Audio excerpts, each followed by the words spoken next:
in Sardinia for Italsardo.com to talk about a red wine called Ego. It's 100% Cannonau, a local variety to Sardinia. This particular one is 14.5% alcohol. Cannonau is grown all over the island. This particular one comes from the northwestern part, near Alghero. The wine is said to age longevity. In fact, some people in Sardinia live to be over 100 years old, so I think it's going to be good for you.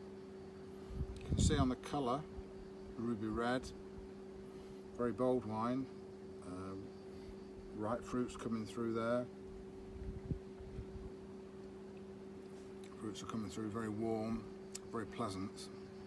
One of the best Cannonau's I've tasted on the island.